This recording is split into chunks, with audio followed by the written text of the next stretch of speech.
Man, Apple really wants people to upgrade from their 2018 iPad Pros that have been great for the last 6 years. Do I look tired? Because I feel tired. And that's because 1, I didn't sleep very well last night, and 2, Apple held its iPad announcement event May 2024 at 7 a.m. West Coast time. My East Coast friends were like all excited. It was only 10 a.m. They didn't have to wait till 1 p.m. for an Apple announcement. And I'm usually awake at 7 a.m. I just also didn't sleep well. But I'm still gonna blame Apple. But today, Apple announced new iPad Airs, iPad Pros, and some accessories. And I like to make these videos to kind of point to the people who end up texting me over the course of the next couple months, Kyle, I need to buy a new iPad. Which one should I buy? This is, what are these things and who should buy them, if anyone at all, and an update on what I'm gonna do. So Tim Cook wished me good morning earlier than he ever has before. Good morning. But then he quickly tossed to John on a new BART train. And like in the past, the iPad Pro features trickled down to the iPad Air, although they're calling it a 13-inch screen instead of a 12.9-inch screen. And they did move the camera from portrait mode to landscape, which is great. And I always thought that that was tough for them because that's also where the Apple Pencil charges, with the exception of the Apple Pencil that charges by USB-C, and I guess the one that charges by Lightning. But now there's no reason for anyone to own that Apple Pencil unless you have an older iPad with a Lightning port. But it got the M2 chip, it got the larger size, it got speakers on the left and right side when you hold it horizontally, I guess the top and bottom if you hold it portrait, and it now starts at 128 gigabytes at the same price that it started at for 64 gigabytes. Apple is still out here gatekeeping storage space, but we're getting small wins here. And then Apple announced new iPad Pros, and they explicitly said, you know, it's for pros, but it's not just for pros, which means I have to make this video to explain who these things are for. Of course, it's not just for pros. They're also calling these 11 inches and 13 inches. They squeezed that 0.1 of an inch on the bigger screen. Awesome. But speaking of screens, they now have OLED, organic light emitting diodes, and they claimed it was not going to be bright enough, so they stacked 2 OLEDs together. Yo dog, I heard you like OLED, so I put an OLED on the OLED. Terrible exhibit impression. But now it can sustain 1000 nits brightness and hit a peak brightness of 1600 nits, which is pretty cool. But does that also mean they're lowering the minimum brightness? Can this thing still get dim? Because then I'm never gonna be able to use it laying in bed. Lauren will say, turn it down, it's too bright. And I will have to say, it doesn't go any dimmer. These iPad Pros are also going to be the thinnest iPads ever, at like 5.3 millimeters for the 11 inch and 5.1 millimeters for the 13 inch. The bigger one is thinner. Hopefully they don't bend. These are also going to be the first iPad Pro screens with a nano textured glass. This essentially is a matted screen rather than the glossy glass that we're used to. But it makes me wonder, because when the nano textured glass for the iMac and the XDR display, standalone display, came out, Apple was very diligent, like, please do not touch the nano textured glass if you can help it. Like, skin oil will get in there, it's hard to clean. We're giving you a $20 Apple polishing cloth to clean it up. So I wonder what they did to make this one touchable. Will it get glossy over time, like my matte finish guitars that have like a old school color finish, and the more I play it, the shinier it gets? Of course, that's paint and this is glass, it's different, but it makes me wonder. The new iPad Pros supposedly also have better thermals. My iPad does get hot, especially when charging or running some really intensive stuff. I'm very interested to see how the heat dissipates from these iPads. And the iPad Pros also had the front camera moved from portrait to landscape, better for calling. We needed this 4 years ago, but here we are. But it seemed to have lost the wide angle camera on the back, which is a bummer because I feel like I used the wide angle camera a lot. I don't know, it's just me. I like it, I use it. So I'm sad to see it go. That said, I didn't record a lot of videos or take a lot of photos with my iPad, but losing the option feels, you know, like a loss. And the big, not really surprised because people kind of found it in the source code, Apple came out with a new chip for these iPad Pros calling it M4. Supposedly this OLED display needed a new chip, and it's not M3. It is that same 3 nanometer process, which isn't really 3 nanometers. Watch Snazzy Labs videos. Quinn explains how it's a little bit over 3 nanometers. And it's supposed to be even more energy efficient, even over M3. Although pretty much all of the other comparisons they did were to the M2 chip, because that's the last thing the iPad Pro had. So when they came out with the M3 chip, they compared it to M1. And when they come out with the M4 chip, they compared it to M2. They're playing this leapfrog game, kind of making it hard to compare what growth is actually happening chip to chip. Much like the graphs that don't have numbers. So that said, I wonder if we'll ever see this M4 chip in a computer. And M3 Ultra chips for the Mac Studio and Mac Pro haven't even come out yet. So will they get M3 Ultra chips, or will they get M4 Ultra chips? Or is the M4 just going to be for iPad, and we'll again see a divergence in iPad chips and Mac chips again? Maybe the even number chips will go to the iPads and the odd number chips will go to the Macs. Probably not, but it would be funny if it happened. During the iPad Pro part of the presentation, they also shared some updates to Final Cut Pro and Logic Pro. Final Cut Pro is getting a new live multicam feature, which is great and awesome, but there was already an app that did that called Switcher Studio, and I feel a little bad for the Switcher Studio people. The Switcher Studio app was like $30 a month. It was a bit expensive, but it even integrated with the Axum CMO, so you could plug like full-size cameras into the Switcher Studio system, which was kind of cool. The Final Cut camera that's going to feed this live multi-view setup seems to just use the cameras on iPhones and other iPads, but we'll see if they steal more of those features from Switcher Studio. Final Cut Pro is also getting external drive support, so you can edit your footage from an external drive. This is awesome. I've wanted this since Final Cut Pro came to iPad. I don't tend to like to keep my footage on the iPad storage, but I was really hoping we were going to get better color tools. Of course, there's DaVinci Resolve, but there still doesn't seem to be a way to send a project from Final Cut on iPad to DaVinci Resolve on iPad.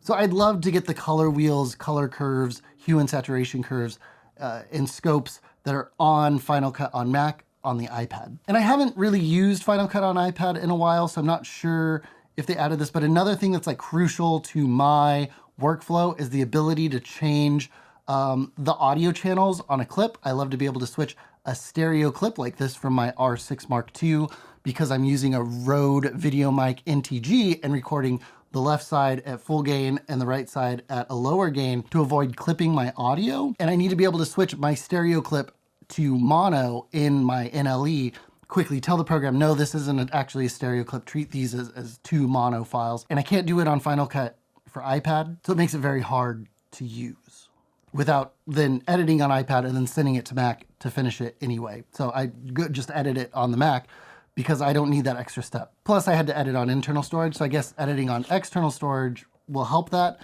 but I really want those things. Those are kind of crucial to my workflow, but maybe I'm getting a little too into the weeds on Final Cut, which who knows what's happening to it on Mac anyway. Logic Pro is also stealing a stem splitter feature, so like Moises AI, an app and service that costs, I think, $60 a year or so, where you can upload tracks and split the stems, separate the vocals, the guitar, the bass, the drums, the keyboards. Moises will still be able to do more track splitting, but having it in Logic Pro at the price that it is, less people are going to pay for Moises because it's going to be right there in Logic Pro. I hope it comes to the Mac version, but maybe it needs the M4 chip to do it. Probably not. We're also getting session players. So we've had Drummer for a while where you can make a drum beat and kind of move things around and kind of customize what you want without actually learning how to play the drums. But now we're getting a bass player and a keyboard player.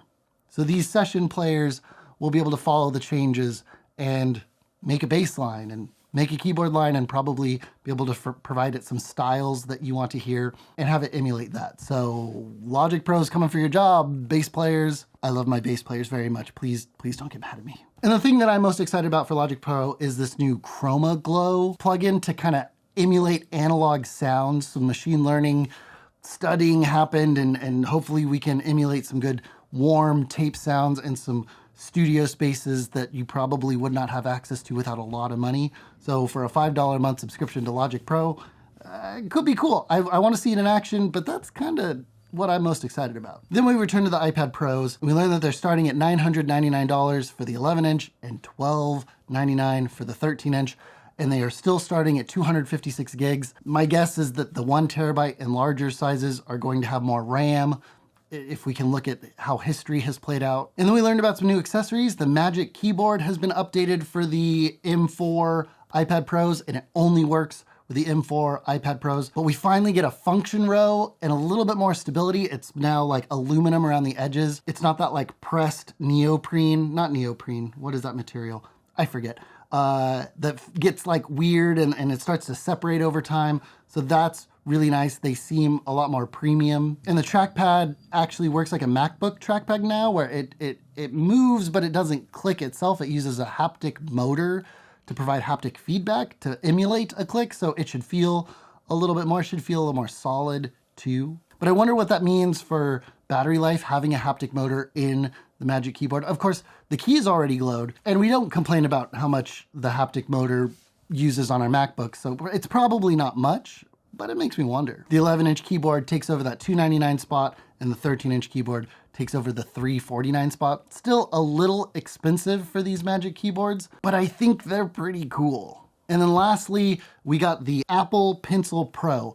So it basically looks like the second generation Apple Pencil, but they've added a few features, including another haptic motor. So how's that going to affect battery life in the Apple Pencil? But you'll get some force feedback from your pencil when you're tapping and rolling and squeezing and getting different things done on the iPad. So it now can squeeze, and the haptic engine will let you know that you've like squeezed it. The tap mechanism never quite worked the way that I liked. Here's my Apple Pencil. I had it engraved to say, don't sharpen. Yeah, I always felt like I had to double tap a couple times before it would register the tap. So hopefully the squeeze mechanism works a little bit better. The roll stuff seems like it could have some cool applications. They brought on the Procreate guy to show it off, and that did look pretty cool. But we'll have to see it in action and feel it ourselves to see if it's actually going to make a meaningful change in the Apple Pencil usage. But the biggest thing for Apple Pencil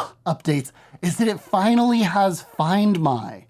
If I lose this thing, I thought this Apple Pencil was gone for like a year. It was in my car, but I had no way of like locating it. I wonder if the Find My and the Apple Pencil will also mean the Apple Pencil has a speaker to make a sound to help us locate it. It's a welcome addition, and hopefully they can add it to the Apple TV remote as well. Lastly, iPad. The iPad, the entry-level baseline iPad came down in price. It's now $349 to get into the iPad family. I think that when Apple came out with the all-screen iPad, no home button, they kept the previous generation iPad around, and they brought in this iPad at a higher price. I think it should have always been $349. So I'm glad to see that it's there, but I also kind of wish it got a few updates. Like it could have gotten an M2 chip. Maybe they could have started laminating the screen, but they probably would have kept it at the same price at that point. So maybe take what I can get. And no changes to the iPad mini, nothing on the price, nothing on the specs. It's gonna stay the same. And the new Apple Pencil Pro price is $129, which I think is what this second generation Apple Pencil started at, which is, I think, fair, but I'd love to see it at the $99 price point. I'd love to see it under $100, but it's the Pro, so they can justify a little bit of a higher price, I guess. They said the Apple Pencil Pro is going to work with the iPad Air and the iPad Pro that are just coming out. I wonder if it will work with the older ones. I could check the website. So who should buy these iPads? I think there are too many iPads right now. It's tough because the entry-level iPad, that's to get people's feet in the door. That's $349. Lauren has a yellow iPad and she loves it. It's great. And in the iPad Air, I get that that's kind of like the stopgap. Starts at $599 for the 11-inch, $799 for the 13-inch, but that's still quite a jump. I see the iPad, the $349 iPad is mostly going to be used by students, maybe grade school, maybe college. You know, people on a budget. You need an iPad. You got to get through school. It's the best computer for you at this time. Great. Jump in, get an iPad, get to work. let's go. The previous Pros were so good. So the Air is very good. It's basically the previous Pros, but the camera's in the better spot. So it's still a good value. It's basically, if you wanted to buy an iPad Pro yesterday, the Air is now it and cheaper. But I know, like me, the iPad Pro is looking pretty good to you. An OLED display sounds amazing. I want to see how good it looks in person, but it sounds pretty great. And the new Magic Keyboard only works with the Pros. I think it should be able to work with the Air, but I think the website is saying it only works with the Pro. So I feel like that's going to drive a lot of people to the Pro. But the iPad is still a hard recommendation because, in my opinion, it still can't replace a MacBook. There's still so much I can do on a MacBook that I can't do on an iPad. And I've tried. I was the guy who was like, I'm going to try to make my iPad my only device. It did not go well. Trying to edit videos in LumaFusion because Final Cut wasn't out. DaVinci Resolve wasn't out on iPad yet. Trying to move files off and on. 2018 11-inch with not enough storage, so I was constantly moving things off and on. But that's my own fault. But the real limitation was the iPad OS. So WWDC is starting in about a month. And the biggest thing for me is to see what updates, not just new features, come to iPad OS, but like the stability and the things that we need to make the iPad a full-time device. And I know that there are people who do. I know Gilbert uses his iPad for a majority of things. And Chris Lowry is making a ton of videos about how to make his iPad his full-time device. But I'm scared to use an iPad Pro as my DIT and offloading for my SD cards and CF Express cards because the Files app freaks me out. And maybe it's just because I had one or two bad experiences with the Files app, and it seems to be more stable than 2018, but I want to hear from Apple. We've made the Files app more robust and more reliable, but they don't really say that. I also need better audio routing in the iPad. Now, that said, it's not 2020, and I'm not trying to route crazy audio through an ATEM Mini and back to my computer and in and out and trying to make sure people can hear some audio but not other audio. But I still wish there was a little bit more robust sound mixing options. That said, I can plug in an external sound card and route things physically, but I want to be able to do it digitally in the iPad, in the one device. So hopefully the next iPad OS can give us more control over audio routing. I also just want the iPad calendar app to act more like the calendar app on macOS. I feel like I can highlight multiple things and copy them and paste them week to week or month to month or something. And it's harder to do that in the iPad. I can't just tap on a thing, hold the Option key on the keyboard and drag it and make duplicates or Command C, Command V events. I have to do that on the Mac. Otherwise, I gotta create events over and over again or create repeating things and make really complicated repeat rules. Sometimes I just want to grab a week's worth of things on my calendar, Command or Shift click them, Command C, Command V on a different week, and just have my weeks get duplicated. It's faster. Let me do that on the iPad. So I'm not going to get a new iPad. Not yet. Not till I see that the changes in iPad OS really have substantial changes. Plus, I'm trying to save money this year, so I'm being a little bit more conservative with the gadgets I buy. Because otherwise, an iPad Pro is just going to turn into my YouTube box again, where I might do a little bit of work on the iPad if I absolutely have to, but otherwise it's going to be relegated to watching YouTube or streaming services or something on the go. Or at the most helpful, be an extended display for my MacBook. I don't want to spend $12.99, and let's admit it, it's going to be more like $1,600 to get the storage capacity I want, and another $349 for a keyboard, and then I basically spent as much as I did on this 14-inch MacBook Pro with an M2 Pro chip. And just by the nature of its OS, I can do a lot more quickly. That said, I almost want to update just for the new Magic Keyboard because I've been using this Logitech keyboard that does have a function rail. I use the function keys all the time, and the Magic Keyboard, I just miss them. But this chonker of a Logitech case is a little thicker than my MacBook. So I sometimes just take the keyboard off to not use it. So if I did get an iPad Pro, let's say WWDC, Apple announces basically Mac OS for the iPad, and it opens up a lot of things and it makes it a lot more in line with Mac OS and gives me the Power Pro tools that I actually need to make an iPad Pro be professional. I would run the iPad without a case for maybe the first time in a while. And then I would get the Magic Keyboard and just dock it on the keyboard when I need to hold it up, take a call, watch a video, close it for travel. And then you just, when I'm hand holding it, just not use the keyboard and just use the iPad naked the way Steve Jobs intended. Maybe I'd get like a D brand skin. That seems appropriate. But I currently have an M1 iPad Pro, 512 gigs. I only upgraded this because I had a family member who needed a new iPad. So my 2018 11-inch went to him for his 18th birthday, which is great. He loves it. It's still good. But again, it's mostly just a box that I watch YouTube on. I'll sometimes write, but this keyboard's a little too bulky. I'll sometimes edit if I absolutely don't want to take my MacBook with me. And the problem has never been the iPad hardware. It's been the iPad software. So, Apple, I beg of you, please excite me during WWDC so that I'm intrigued enough to end up buying a new iPad. So who should buy a new iPad? I don't think anybody who currently has an iPad Pro since like 2020, the M1, M2, unless you absolutely need that new keyboard. It's cool, but like you don't need it. You're not being held back by that hardware. You're being held back by software. I think only anyone who absolutely needs to buy a new iPad, maybe you broke the screen on your iPad, if you've never had an iPad before, or maybe you're moving up, you are kind of hitting the limits of a baseline iPad or iPad Air. That's who should get the iPad Pro.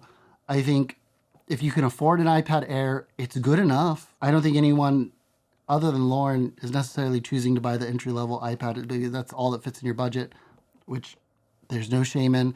It's still a very good iPad. Unless you just want a big screen to watch YouTube, it's not quite pro until the software is pro.